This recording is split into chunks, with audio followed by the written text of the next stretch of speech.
오늘 하나님의 말씀 마가복음 11장 1절부터 10절까지 말씀 함께 보겠습니다. 마가복음 11장 1절부터 10절까지 말씀입니다. 교독해서 읽겠습니다. 그들이 예루살렘에 가까이 와서 감람산 벳바게와 베다니에 이르렀을 때에 예수께서 제자 중 둘을 보내시며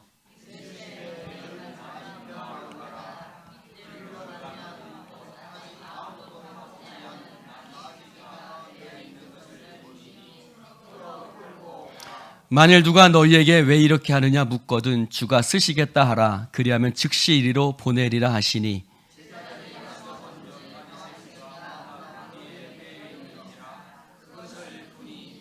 거기 서 있는 사람 중 어떤 이들이 이르되 나귀 새끼를 풀어 무엇하려느냐 하매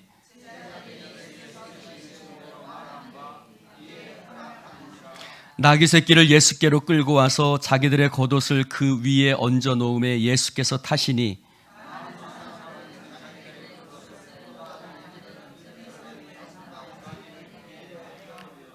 앞에서 가고 뒤에서 따르는 자들이 소리 지르되 호산나 찬송하리로다 주의 이름으로 오시는 이여 찬송하리로다 우리 조상 다윗의 나라여 가장 높은 곳에서 호산나 하더라. 아멘. 할렐루야. 옆 사람에게 인사합시다. 주의 이름으로 사랑합니다.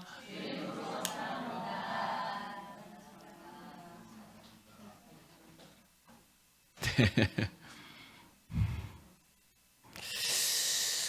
밥을 먹을 때가 아니면 우리가 서로 좀 인사나 또 이렇게 얼굴을 보기가 쉽지 않은 것 같아요. 네. 하나님께서 우리 교회도 하나님께서 또 환경을 열어 주실 날이 있을 줄로 믿습니다.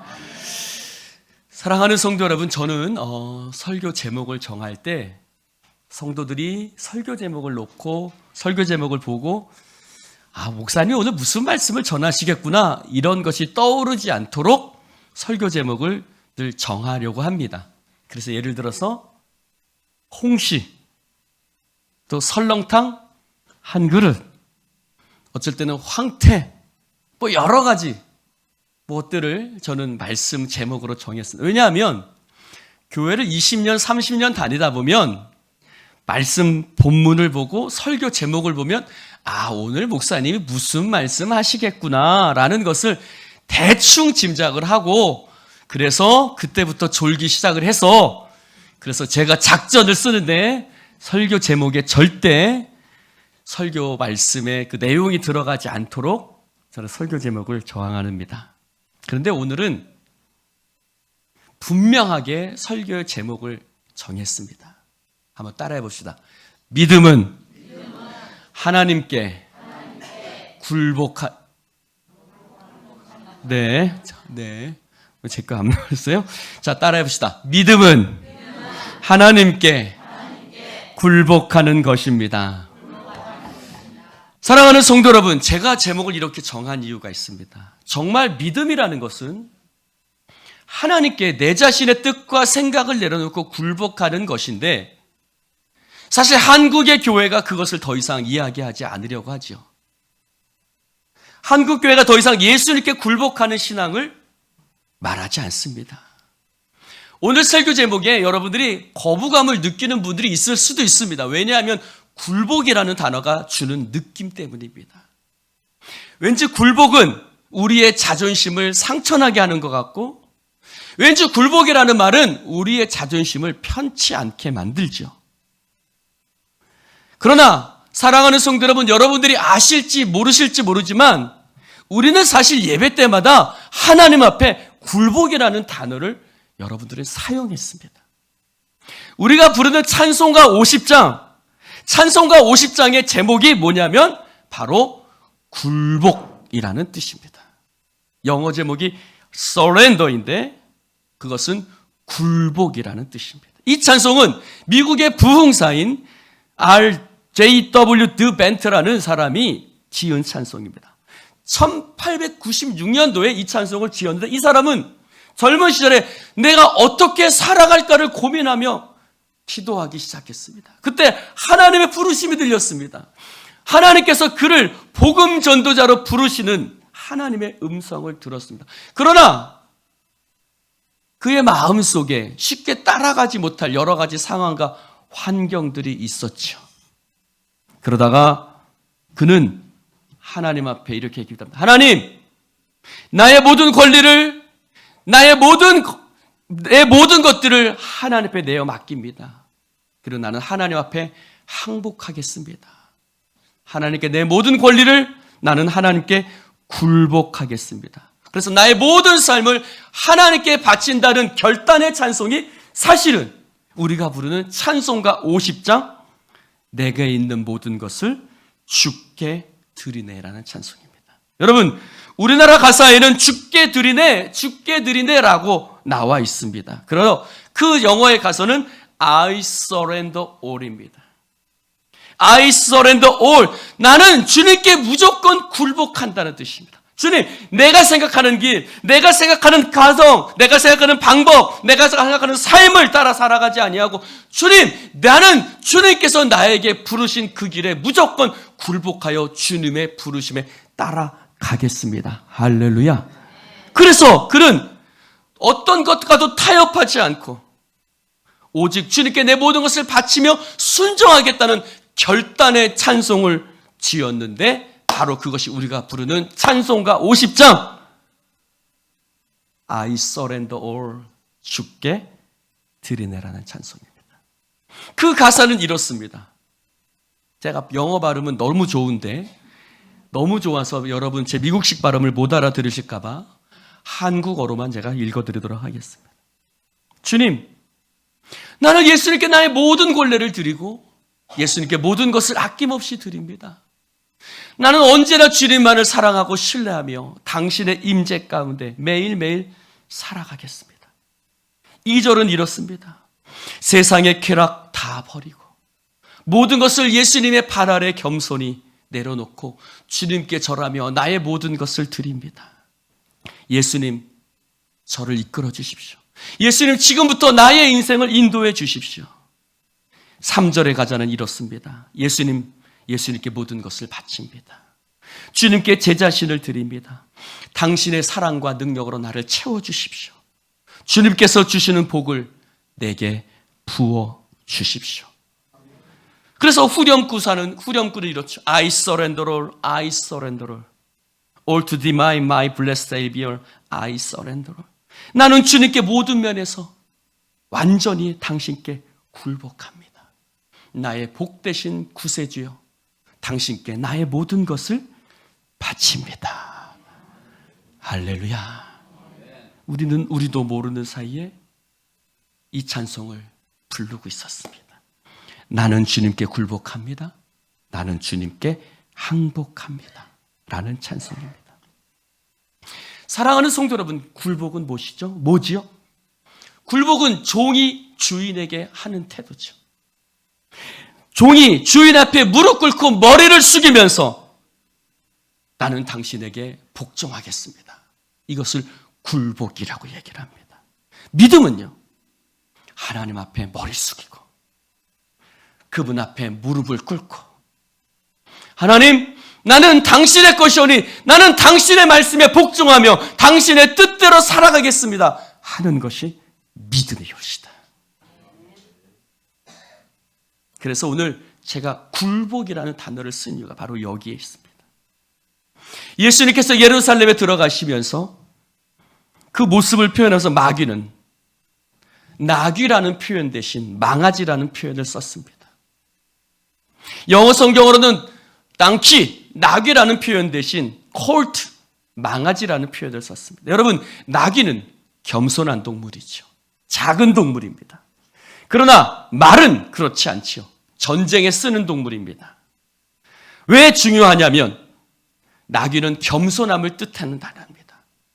그러나 말은 전쟁에 쓰는 용맹함을, 특별히 아무도 타보지 않은 말의 새끼를 탔다고 성경은 마가는 표현하고 있습니다. 즉, 그분은 왕으로서, 전쟁에 승리하신 왕으로서 이제 예루살렘에 들어가고 계시는 것입니다. 전쟁에 승리한 왕은 무슨 뜻입니까? 우리는 죄와 사망과 저주와 죽음과 여러 가지 근심과 절망 가운데서 우리는 눌려 있고 갇혀 있습니다. 그러나 왕 대신 우리 주님께서 예루살렘에 들어가셔서 십자가에 달려 죽으심으로 말미암아 인류를 해방시켜 주셨던 것처럼, 저와 여러분을 구원해 주셨던 것처럼 왕 대신 주님께서 승리하신 왕으로 예루살렘에 들어가셔서 우리의 삶 가운데 주님께서 승리하신 왕이 되신다는 말씀을 보여주고 계신 것입니다. 그래서 그 말씀을 스가랴서 8장 1절에서 13절 말씀에 쓰고 있습니다. 만군의 여호와의 말씀이 임하여 이르시되, 만군의 여호와가 이같이 말하노라. 내가 시온을 위하여 크게 질투하며 그를 위하여 크게 분노함으로 질투하노라. 여호와가 이같이 말하노라. 내가 시온에 돌아와 예루살렘 가운데 거하리니 예루살렘은 진리의 성읍이라 일컫겠고 만군의 여호와의 사는 성산이라 일컫게 되리라. 만군의 여호와가 이같이 말하노라. 예루살렘 길거리에 늙은 남자들과 늙은 여자들이 다시 앉을 것이라. 다 나이가 많으므로 저마다 손에 지팡이를 잡을 것이요 그 성읍거리에 소년과 소녀들이 가득하여 거기서 뛰놀리라. 만군의 여호와가 이같이 말하노라. 이 일이 그 날에 남은 백성의 눈에는 기이하려니와 내 눈에는 어찌 기이하겠느냐. 만군의 여호와의 말이니라. 만군의 여호와가 이같이 말하노라. 보라, 내가 내 백성을 해가 뜨는 땅과 해가 지는 땅에서 구원하여 내고 인도하여다가 예루살렘 가운데 거주하게 하리니 그들은 내 백성이 되고 나는 진리와 공의로 그들의 하나님이 되리라. 만군의 여호와가 이같이 말하노라. 만군의 여호와의 집 곧 성전을 건축하려고 그 지대를 쌓던 날에 있었던 선지자의 입의 말을 이 날에는 듣는 순간에 너희는 손을 견고히 할지어다. 이날 전에는 사람도 삭을 얻지 못하였고 짐승도 삭을 얻지 못하였으되 사람이 원수로 말미암아 평안히 출입하지 못하였으니 내가 모든 사람을 풀어 서로 치게 하였느니라. 만군의 여호와의 말씀이니라. 이제는 내가 이 남은 백성을 대하기를 옛날에 같이 아니할 것인즉 곧 평강의 씨앗을 얻을 것이라. 포도나무가 열매를 맺으며 땅이 산물을 내며 하늘이 이슬을 내리니 내가 이 남은 백성으로 이 모든 것을 누리게 하리라. 유다 족속아, 이스라엘 족속아, 너희가 이방인 가운데서 저주가 되었으나 이제는 내가 너희를 구원하여 너희가 복이 되게 하리니 두려워하지 말지니라. 손을 견고히 할지니라. 아멘. 이스라엘 백성들은 바벨론에 의해서 멸망당했죠. 백성들은 포로로 끌려가고 예루살렘 성전은 무너지고 예루살렘 성벽도 처차히 회파되었습니다. 그러나 하나님께서 이제 다시 그 모든 것을 회복시켜 주실 것이라고 말씀하고 있습니다. 진리의 성읍이 될 것이고 성전이 세워질 것이고 백성들은 평안히 거하게 될 것이며 이제 너희들은 저주받은 자가 아니라 복 있는 자가 될 것이라고 하나님께서 약속의 말씀을 하고 계십니다. 사랑하는 성도 여러분, 이 약속의 말씀이 예수 그리스도를 통해서 우리 가운데 이루어진 줄로 믿습니다.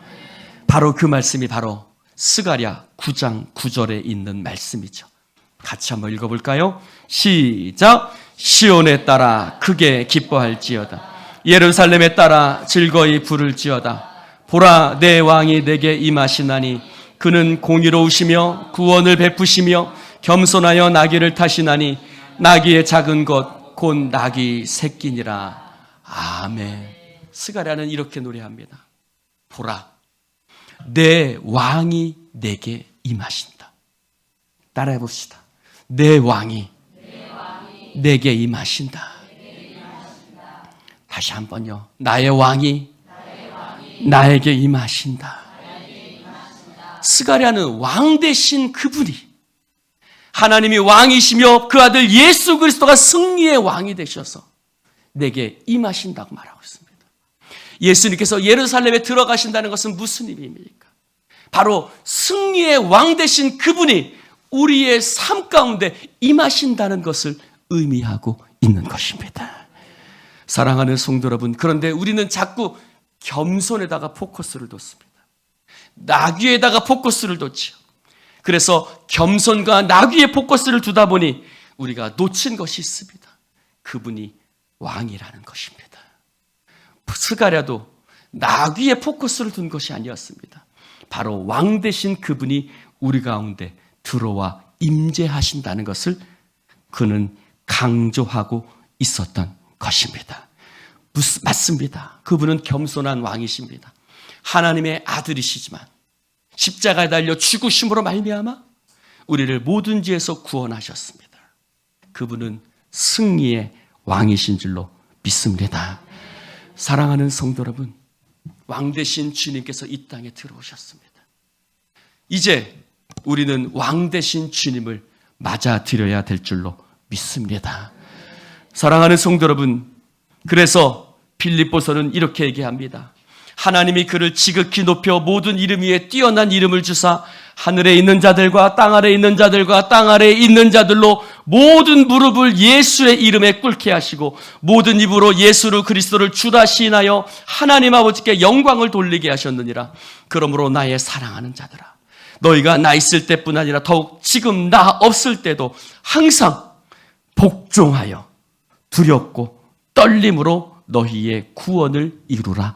할렐루야.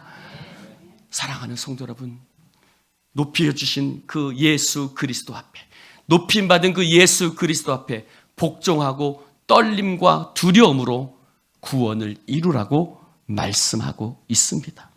이것은 에베소서에서도 똑같은 말씀을 하고 있습니다. 사랑하는 성도 여러분, 우리 주 예수 그리스도의 하나님 영광의 아버지께서 지혜와 계시의 영을 너희에게 주사 하나님을 알게 하시고 너희 마음을 눈을 밝히사 그의 부르심의 소망이 무엇이며 성도 안에서 그 기업의 영광의 풍성함이 무엇이며 그의 힘의 역규력으로 역사하심을 따라 믿는 우리에게 베푸신 능력의 지극히 크심이 어떠한 것을 너희로 알게 하시기를 구하노라. 그의 능력이 그리스도 안에서 역사하사 죽은 자들 가운데서 다시 살리시고 하늘에서 자기 오른편에 앉히사 모든 통치와 권세와 능력과 주권과 이 세상뿐 아니라 오는 세상에 일컫는 모든 이름 위에 뛰어나게 하시고 또 만물을 그의 발 아래 복종하게 하시고 그를 만물 위의 교회의 머리로 삼으셨느니라.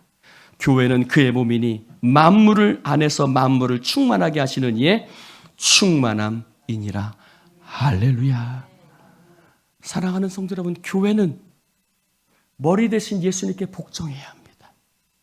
성도는 나의 주인이신 예수님께 굴복해야 합니다.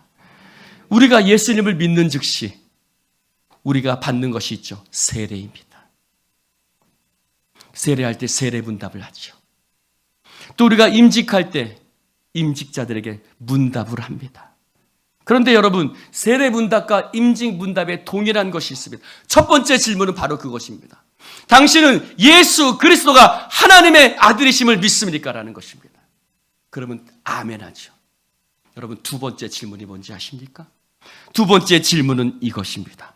당신은 하나님의 말씀에 복종할 것을 서약하십니까? 당신은 교회의 진리에 복종할 것을 서약하십니까? 두 번째 서약은 복종의 서약입니다. 첫 번째는 믿음의 서약이고 두 번째는 복종의 질문을 합니다.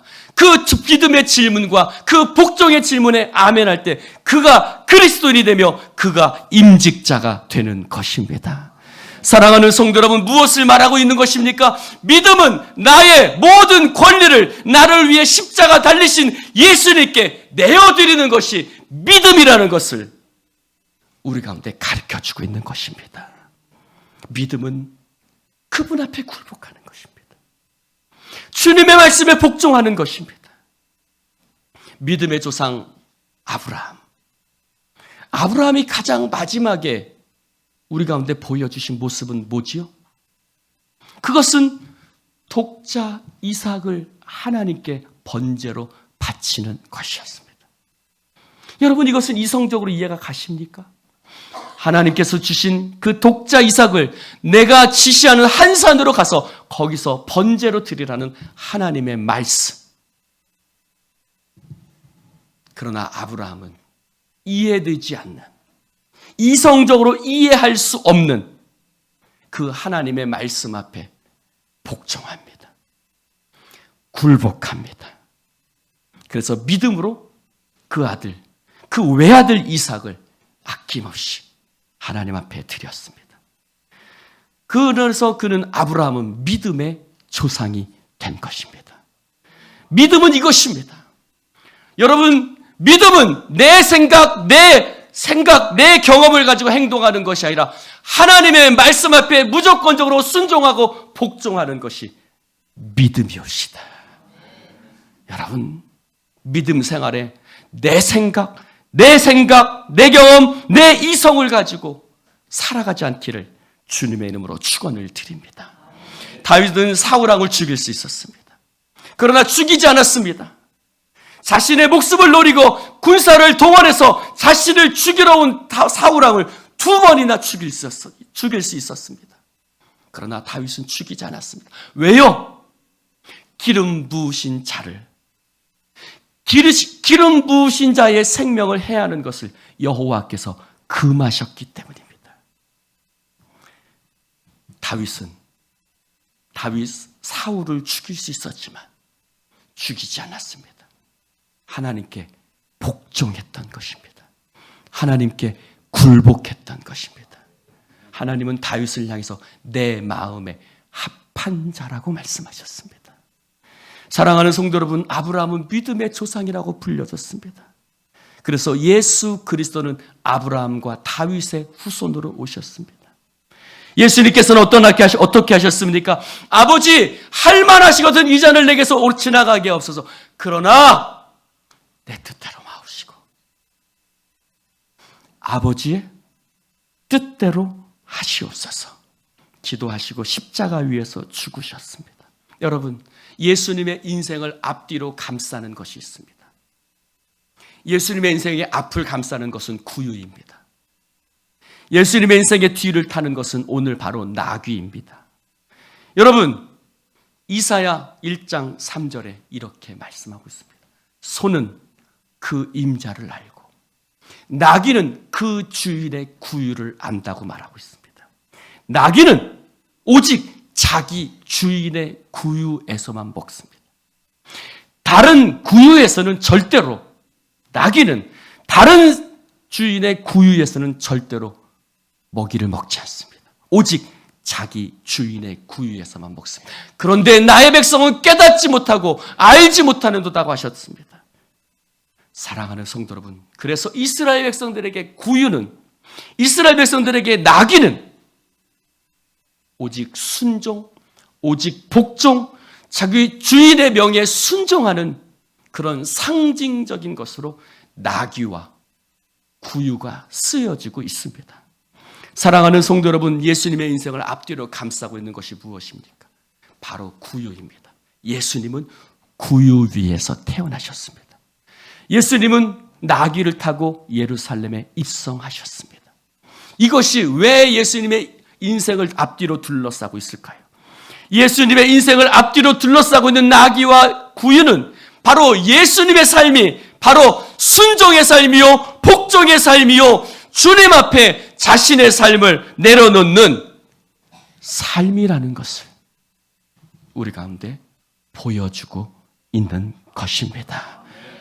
사랑하는 성도 여러분, 저는 이것을 순종이라고 표현하고 싶지 않습니다. 순종이라고 표현하기에는 그것이 너무나 크기 때문입니다.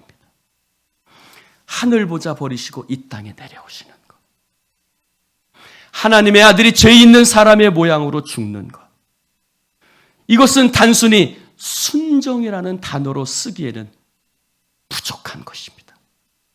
때로 우리가 그럴 때가 있습니다. 순종이라는 것을 알지만, 순종해야 될 것을 알지만, 아브라함이 이삭을 바치듯 다윗이 자신을 죽이려고 하는 사울왕 앞에 서듯 예수님이 십자가를 앞두고 기도하시는 것처럼 단순히 순종으로 표현하기 힘든 하나님의 뜻에 굴복하고 복종하고 자신의 생각과 의지와 뜻을 버리고 하나님 아버지께 굴복하고 복종해야 되는 그런 순간들이 우리의 인생 가운데 있습니다. 예수님께서는 예루살렘에 나귀를 타고 입성하십니다. 예수님의 입성을 스가랴는 왕 되신 분이 임하신다고 말씀하고 있습니다. 여러분, 왕 되신 분이 임한다는 것은 무엇입니까? 시편 24편은 이렇게 노래합니다. 문들아 너의 머리를 들지어다. 영원한 문들아 들릴지어다. 영광의 왕이 들어가시리로다. 영광의 왕이 누구냐? 강하고 능하신 주로다. 전쟁에 능하신 여호와시로다. 여러분, 왕이 들어가신다는 말이 무슨 뜻입니까? 그 앞에 엎드리라는 것이죠. 그 앞에 굴복하라는 것입니다. 그 앞에 무릎 꿇라는 것입니다.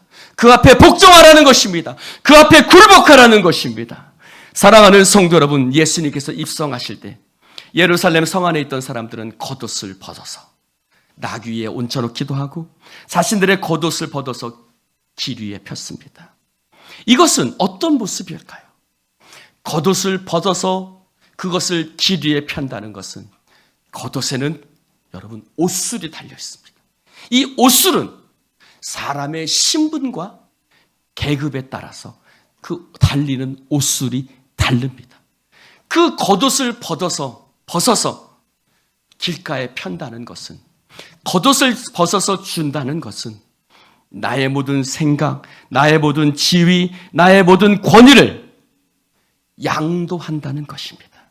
곧 당신을 나의 주인으로 맞아들인다는 것입니다. 길 위에 편다는 것은 곧 예수님을 왕으로 모셔드린다는 의미인 것입니다.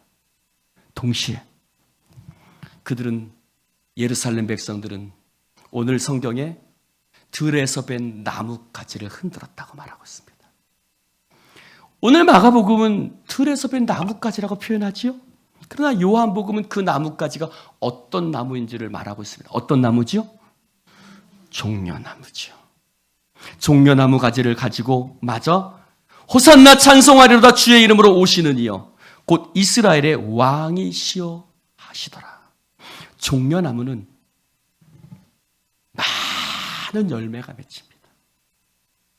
그래서 이스라엘 백성들이 종려나무는 다산, 풍요의 상징이었습니다.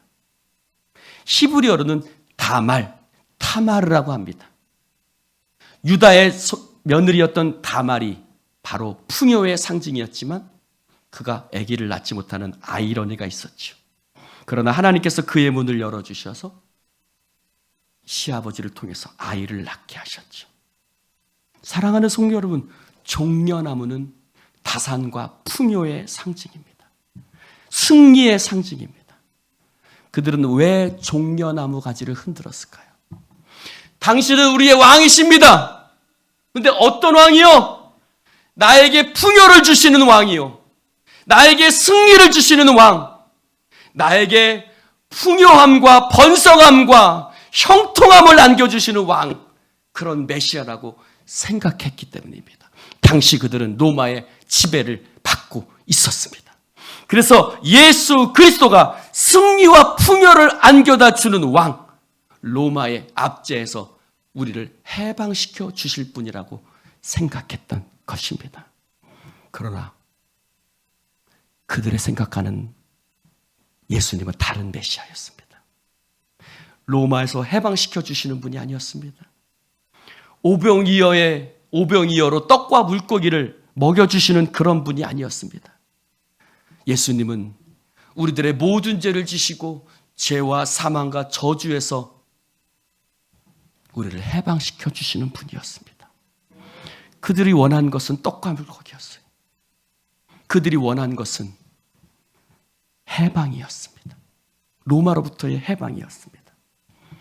사람들은 자신의 기대와 예수가 다르자 예수를 향해서 소리칩니다. 십자가에 못 박으라. 십자가에 못 박으라. 기대가 실망으로 바뀔 때 그들은 예수님을 십자가에 못 박으라고 소리쳤습니다. 사람들은 예수님을 왕으로 모신 것 같았지만 그러나 여전히 자기 자신이 왕이었습니다. 예수님이 자기 마음에 들 때는 왕이었습니다. 그러나 자기 마음에 들지 않을 때는 예수님은 철저히 버려지는 존재였습니다. 우리도 마찬가지입니다. 하나님을 믿지만 여전히 내가 왕이에요. 신앙생활하면서도 여전히 내가 왕이에요. 내가 주인이에요. 내 생각이 먼저고 내 경험이 먼저예요. 내 기대와 내 소망과 들어맞을 때는 예수님이 왕입니다. 그러나 내 기대와 내 소망과 들어맞지 않을 때 예수님을 대하는 태도가 달라집니다. 내 마음에 들 때, 내 마음에 들지 않을 때 신앙생활하는 모습이 달라요. 예수님이 내 마음에 들 때는 뜨거운 것 같은데 예수님이 내 마음에 들지 않을 때 신앙생활이 달라져요. 예배드리는 모습도 달라져요. 아멘하는 모습도 달라져요. 봉사하는 모습도 달라져요. 아브라함처럼, 다윗처럼 굴복하지 않습니다. 아브라함처럼, 다윗처럼 여전히 내 인생의 주인은 예수님이십니다. 내 인생의 주님은 하나님이십니다. 그 앞에 굴복하지 않습니다. 여전히 내 인생에서 내가 주인이 되어 움직이려 하고 하나님의 일들을 하려고 하는 것입니다. 교회도 머리 대신 예수님께 굴복하지 않을 때가 많습니다. 교회가 건물이 아니고 성도들의 모임일진데 교회가 예수님께 굴복하지 않는다는 것은 우리들이 예수님께 굴복하지 않는다는 의미이겠죠. 교회가 내 생각대로 움직일 때는, 내 기대대로 움직일 때는, 그러나 내가 기대했던 대로 움직이지 않을 때, 내 생각대로 움직이지 않을 때 교회를 이끄시는 머리 대신 주님을 바라보지 못해요. 내가 왕이거든요. 내가 기대했던 대로, 내가 생각했던 대로 교회가 움직일 때 교회를 사랑하지만 내 생각대로 움직이지 않을 때 주인 대신 주님을 바라보지 못합니다. 이번 달 생명의 삶 교재를 보면 어제 날짜 묵상 에세이에 김양재 목사님이 쓴 그럼에도 사랑하심이라는 그 책에 쓰여져 있는 북한에서 선교하시는 어떤 선교사님의 간증이 나옵니다. 이 선교사님은 북한 사역을 하시는 분인데 어느 날 이분이 있는데 북한에서 강을 건너와서 이 선교사님을 찾아왔어요. 선교사님인지도 모르고 찾아왔겠죠. 먹을 것을 좀 구하러 찾아왔습니다.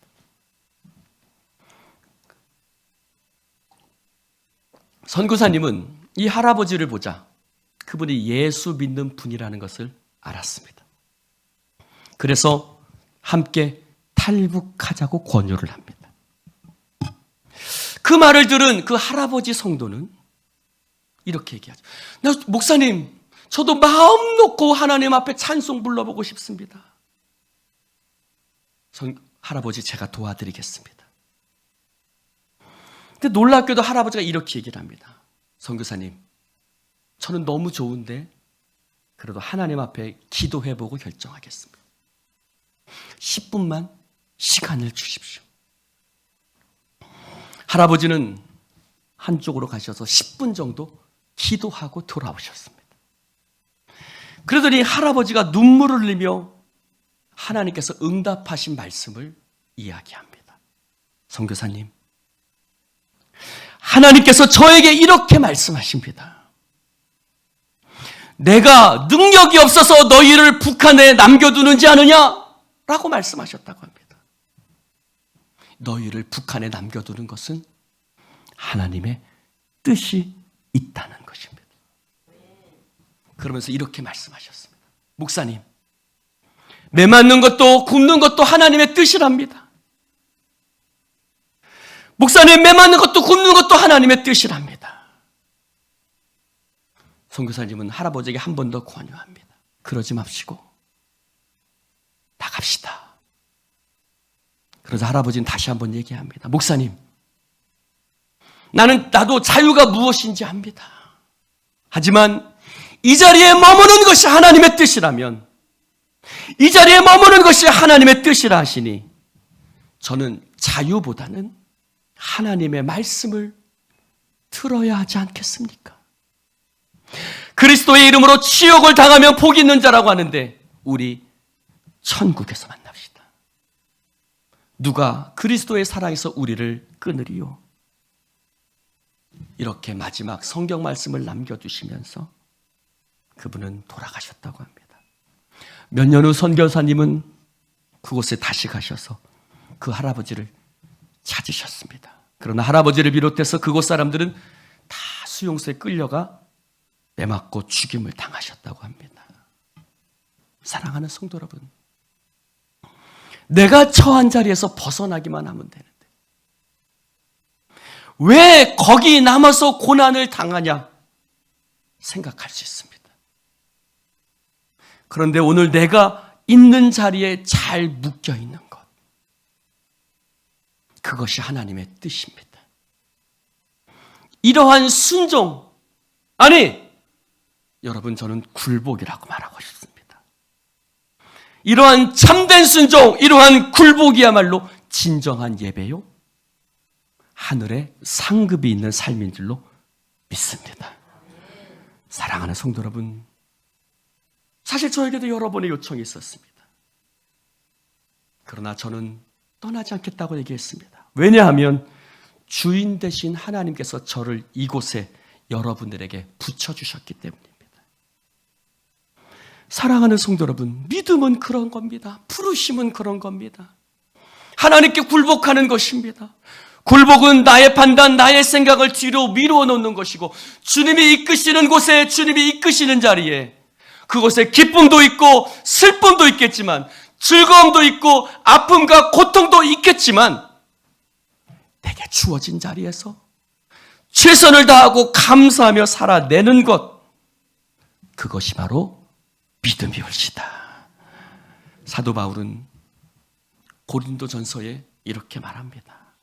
나는 아무에게도 판단받는 것이 내게는 매우 작은 일이라. 나도 나를 판단하지 아니하는 내가 자책할 아무것도 깨닫지 못하노라. 이로 말미암아 의롭다함을 얻지 못하느니라. 다만 따라해 봅시다. 나를 심판하실 이는 주님이시다. 할렐루야. 그에겐 사람들의 판단이 중요하지 않았어. 사람들이 뭐라고 생각하지는가 중요하지 않았어요. 오직 나를 판단하시는 이는, 오직 나를 보시는 이는 하나님이시라고 고백합니다. 그래서 그는 이렇게 고백합니다. 1절 2절에, 4장 1절 2절에 사람이, 같이 읽어봅시다. 시작. 사람이 마땅히 우리를 그리스도의 일꾼이 하나님의 비밀을 맡은 자로들에게 여길지어다. 그리고 맡은 자들에게 구할 것은, 당시 고린도 교회 성도들은 바울을 판단하고, 그 뒤에 말씀해 보면 스스로 왕이 되고 스스로 배부르며 스스로 모든 것을 안다고 생각했습니다. 그래서 바울과 사역자들을 판단하고 그들을 힘들게 했습니다. 그러나 바울은 고백합니다. 맡은 자들에게 구할 것은 충성이다. 그들이 비록 나를 판단하고 나를 힘들게 하고 어렵게 하고 내가 맡겨진 자리가 고난과 아픔의 자리일지라도 맡은 자들에게 구할 것은 오직 주님이 나를 판단하실 것이기 때문에 주님께서 맡겨진 그 자리에서 우리가 해야 할 일은 충성뿐이라는 것입니다. 그것이 하나님의 뜻이기 때문입니다. 사랑하는 성도 여러분, 어쩌면 이 말씀이 우리에게 큰 부담감으로 안겨질 수 있습니다. 더 이상 한국교회가 이런 이야기를 하지 않습니다. 그러나 믿음은 하나님께 굴복하는 것입니다. 예수님께서 보여주신 모습이 그것이고 성경의 사람들이 우리 가운데 보여주신 것이 바로 그것입니다. 옆 사람에게 인사합시다. 믿음은 하나님께 굴복하는 것입니다. 다시 한번 옆 사람에게 인사합시다. 하나님께 굴복합시다. 순종을 뛰어넘어서. 사실은 순종이죠. 크게 봐서 순종이에요. 근데 그 순종을 뛰어넘어서 하나님께 굴복하는 사람, 하나님께 굴복하는 믿음, 주님처럼, 다윗처럼, 아브라함처럼 믿음으로 하나님 앞에 굴복하며 살아가는 여러분 되시기를 주님의 이름으로 축원을 드립니다. 기도하십시다. 하나님 아버지 감사합니다. 믿음은 하나님께 굴복하는 것. 나귀와 구유가 당신의 인생을 감쌌듯이 나의 인생도 순종으로 감싸지게 하여 주시옵소서. 때로는 내 생각을 내려놓기가 힘이 듭니다. 성령님 도와주시옵소서. 내 생각을 내려놓기 힘들 때 주님 앞에 무릎 꿇게 하시고 기도하게 하시고 하나님을 구하게 하시고 그 말씀 앞에 복종하게 하여 주옵소서. 예수님이 주인 되시는 교회, 예수님이 주인 되시는 성도, 예수님이 주인 되시는 가정, 예수님이 주인 되시는 공동체가 되어지게 하여 주시옵소서. 당신은 내 인생의 주인이심을 고백합니다. 예수님의 이름으로 축복하며 기도드리옵나이다. 아멘.